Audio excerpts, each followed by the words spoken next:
కాంగ్రెస్ లో వైఎస్ఆర్ తెలంగాణ పార్టీ విలీనానికి సర్వం సిద్ధమైంది. కాంగ్రెస్ చీఫ్ మల్లికార్జున ఖర్గే సమక్షంలో వైఎస్ఆర్టీపీ అధ్యక్షురాలు షర్మిల తన పార్టీని కాంగ్రెస్ లో కలపనున్నారు. దీంతో 2021 జులైలో పుట్టిన వైఎస్ఆర్టీపీ దాదాపు 2.5 ఏళ్ల తర్వాత హస్తం పార్టీలో విలీనం కాబోతుంది. ఉదయం 11 గంటలకు విలీన ప్రక్రియకు ముహూర్తం ఫిక్స్ అయింది. తొలుత ఏసీసీ ప్రధాన కార్యాలయంలో కాంగ్రెస్ అగ్రనేతలు Sonia Gandhi, Rahul Gandhi, general secretary KC వేణుగోపాల్తో షర్మిల ప్రత్యేకంగా భేటీ కానున్నారు. ఈ సమావేశంలో వైఎస్ఆర్టీపీ ఏర్పాటు, తెలంగాణలో ఆ పార్టీ పోరాడిన తీరు, ఇతర అంశాలను నేతలకు వివరించనున్నారు. షర్మిల కుమారుడు రాజారెడ్డి వివాహ పత్రికను నేతలకు అందజేయనున్నట్లు తెలుస్తుంది. అనంతరం పార్టీ చీఫ్ మల్లికార్జున ఖర్గే సమక్షంలో షర్మిల తన పార్టీని కాంగ్రెస్ లో మర్జ్ చేయనున్నారు.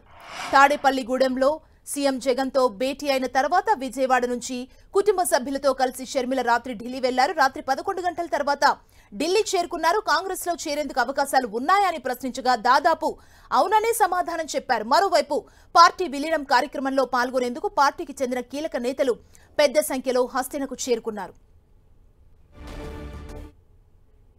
ఇక కాంగ్రెస్ లో వైఎస్ఆర్ తెలంగాణ పార్టీ విలీనానికి సర్వం సిద్ధమైంది. కాంగ్రెస్ చీఫ్ మల్లికార్జున ఖర్గే సమక్షంలో వైఎస్ఆర్టీపీ అధ్యక్షురాలు షర్మిల తన పార్టీని కాంగ్రెస్ పార్టీలో మర్జ్ చేయబోతున్నారు. ఈ రోజు ఇదే అంశానికి సంబంధించి మరిన్ని డీటెయిల్స్ ని మా ప్రతినిధి గోపి మనకు అందిస్తారు. గోపి,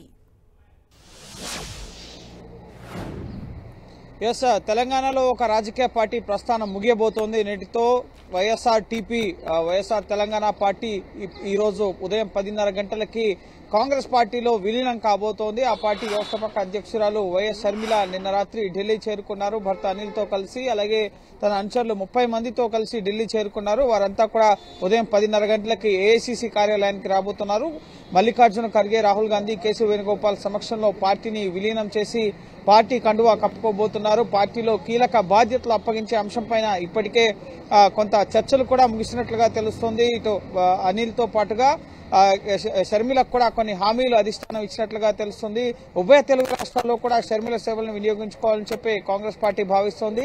అందులో భాగంగానే తెలంగాణలో కాంగ్రెస్ పార్టీ గెలుపుకి ముఖ్యంగా చేరువ చేసే విధంగా కూడా ఆమె పోటీకి దూరంగా ఉన్న పరిస్థితి, అసెంబ్లీ ఎన్నికల్లో పోటీ చేయని పరిస్థితి ఉంది. అంతకు ముందే సోనియా గాంధీ, రాహుల్ గాంధీని కలిసినప్పటికీ కూడా పార్టీలో చేరడం కానీ, పార్టీకి ముఖ్యంగా పార్టీలో తమ పార్టీని విలీనం చేయడం అంశంపైన కానీ ఎటువంటి నిర్ణయం తీసుకోలేదు. కానీ తెలంగాణ ఎన్నికల ఫలితాల తరువాత ఇప్పుడు ఏపీ అసెంబ్లీ ఎన్నికలు రాబోతున్నాయి, అలాగే లోక్సభ ఎన్నికలు, సార్వత్రిక ఎన్నికలు రాబోతున్న తరుణంలో తన పార్టీని ముఖ్యంగా ఇటు కాంగ్రెస్ పార్టీలో విలీనం చేసి తదుపరి కాంగ్రెస్ పార్టీలో కొనసాగాలని చెప్పి నిర్ణయించుకున్నట్లుగా తెలుస్తుంది. 2.5 ఏళ్లలో పార్టీ చేసిన కార్యకలాపాలు వీటన్నిటిని కూడా ఇప్పటికే ఏసీసీ అధిష్టానానికి గత భేటీల్లోనే షర్మిల వివరించడం జరిగింది. సో ఇప్పుడు రాజశేఖర్ రెడ్డి తనయురాలిగా ఏ కోణంలో ఆమె సేవలను వినియోగించుకోవాలి అన్న కోణంలో ప్రస్తుతం అధిష్టానం దృష్టి సారించింది. పూర్తిగా రాష్ట్ర విభజన తర్వాత ఏపీలో కనుమరుగైపోయింది కాంగ్రెస్ పార్టీ. అసెంబ్లీలో కానీ, పార్లమెంట్ సెగ్మెంట్ లో కానీ ఎక్కడ కూడా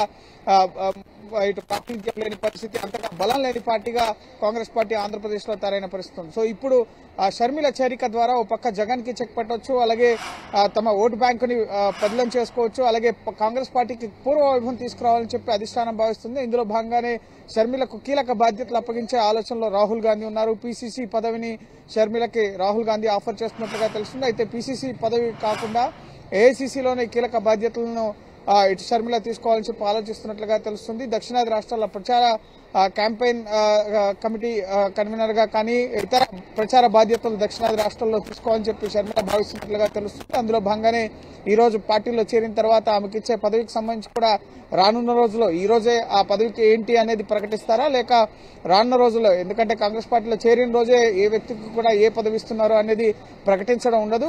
భవిష్యత్తులో ముఖ్యంగా సేవలకు తగ్గట్టుగా ఆమెకు కీలక బాధ్యతలను, ఎన్నికల సందర్భంగా కీలక బాధ్యతల్లో ఆమెను నియమిస్తూ మల్లికార్జున ఖర్గే ఉత్తర్వుల్ని ఇటు ఆమె నియమించడం జరుగుతుంది. మల్లికార్జున ఖర్గే ఉత్తర్వుల్ని కేసీ వేణుగోపాల్ వెలువరించడం జరుగుతుంది. సో మరికొద్ది రోజుల్లోనే షర్మిలకు ఏ పోస్ట్ ఇస్తారు అనే దానికి సంబంధించి స్పష్టత రాబోతుంది. సో ఖచ్చితంగా ఏపీలో ఇది కొంత కాంగ్రెస్ పార్టీకి బూస్టప్ గా చెప్పాల్సి ఉంటుంది. ఇప్పటికే చాలా మంది బాహాటంగా వైఎస్ఆర్ సిపితో కొంత విభేదించి అసంతృప్తిగా ఉన్న నేతలంతా కూడా షర్మిల వెంట వస్తున్న పరిస్థితి ఉంది.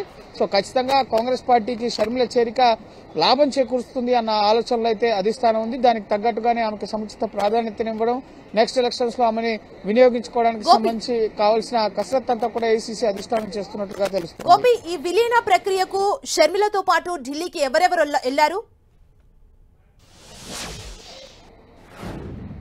ఎస్, షర్మిల, వైఎస్ షర్మిలతో పాటుగా ఆమె భర్త అనిల్, అలాగే వైఎస్ఆర్ టీపీకి సంబంధించిన 30 మంది నేతలు కూడా వచ్చినట్లుగా తెలుస్తుంది. అలాగే ఈ రోజు ఈ చేరికల కార్యక్రమంలో ముఖ్యంగా ఆళ్ల రామకృష్ణారెడ్డి, ఆర్కే మంగళగిరి ఎమ్మెల్యే, ఆయన కూడా చేరతారా అన్నదానికి సంబంధించి ఇంకా సస్పెన్స్ కొనసాగుతుంది. ఎందుకంటే ఏఐసీసీ అధికారికంగా ఎవరెవరు చేరతారో అన్న జాబితాను అయితే ఇవ్వలేదు. ఒక ప్రామినెంట్ లీడర్ ఈ రోజు ఉదయం 10:30 గంటలకే కాంగ్రెస్ పార్టీలో చేరబోతున్నారన్న మెసేజ్ మాత్రమే ఏఐసీసీ మీడియా ఇన్ఛార్జ్ నుంచి రావడం జరిగింది. సో ఖచ్చితంగా ఇటు షర్మిలతో పాటుగా వైఎస్ఆర్టీపీ పార్టీకి సంబంధించిన కీలక నేతలు ఇటు పార్టీలో చేరబోతున్నారు. అలాగే ఏపీలో బీఆర్ఎస్ వింగ్ ప్రధానంగా తెలంగాణ అసెంబ్లీ ఎన్నికలకు ముందు దేశవ్యాప్తంగా పార్టీని విస్తరించాలి, ఒక ఆల్టర్నేట్ గా గవర్నమెంట్ గా ఎదగాలన్న టీఆర్ఎస్ బీఆర్ఎస్ గా మారిన తర్వాత ఏపీలో కూడా పార్టీని స్థాపించడం జరిగింది. అయితే ఏపీలో ఉన్న బీఆర్ఎస్ విభాగానికి సంబంధించిన కొంతమంది నేతలు కూడా ఢిల్లీ వచ్చినట్లుగా మనకు సమాచారం. సో వాళ్ళు కూడా ఈ రోజు కాంగ్రెస్ పార్టీలో చేరబోతున్నారు. సో వాళ్ళు కూడా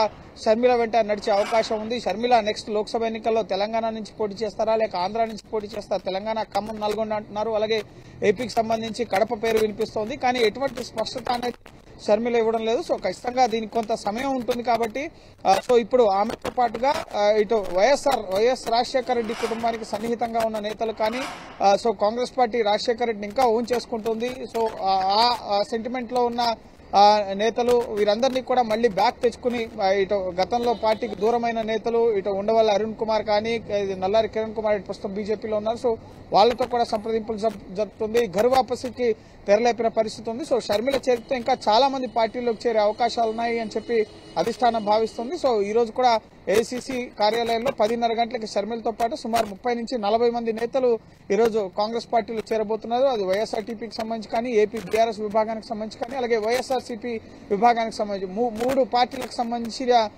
నేతలు ఈ రోజు ఇటు కాంగ్రెస్ పార్టీలో చేరబోతున్నారు. సో విలీన ప్రక్రియ ముగిసిన తర్వాత ఇక పూర్తి స్థాయిలో కాంగ్రెస్ పార్టీకి షర్మిల సేవలు అందించాల్సి ఉంటుంది. గతంలో ఇటు జగన్మోహన్ రెడ్డి ఏపీలో పాదయాత్ర చేస్తున్న సందర్భంగా అరెస్ట్ అయినప్పుడు ఆమె పాదయాత్ర చేసిన పరిస్థితి ఉంది. తెలంగాణలో వైఎస్ఆర్టీపీ పార్టీ పెట్టి పాదయాత్ర చేసిన అనుభవం ఉంది. సో పార్టీని ప్రజల్లోకి తీసుకెళ్లడంలో షర్మిల పాత్ర చాలా కీలకంగా ఉంటుందని చెప్పి కూడా ఇటు అధిష్టానం భావిస్తుంది. అందులో భాగంగానే షర్మిలకు కీలక బాధ్యతలను అప్పగించే ఆలోచనలో కూడా నెక్స్ట్ అసెంబ్లీ సార్వత్రిక ఎన్నికల నేపథ్యంలో కీలక బాధ్యతలను కూడా అధిష్టానం ఇవ్వాలని చెప్పి చూస్తుంది. అయితే వైఎస్ఆర్సీపీకి సంబంధించిన ఎమ్మెల్యే ఆళ్ల రామకృష్ణారెడ్డి ఈ రోజు పార్టీలో చేరతారా లేదా వేచి చూస్తారా అనే దానికి సంబంధించి అయితే స్పష్టత రాబోతుంది. కానీ వైఎస్ఆర్టీపీ విలీనం, అలాగే వైఎస్ఆర్టీపీలో ఉన్న కీలక నేతలంతా కూడా ఈ రోజు కాంగ్రెస్ పార్టీలో చేరబోతున్నారు.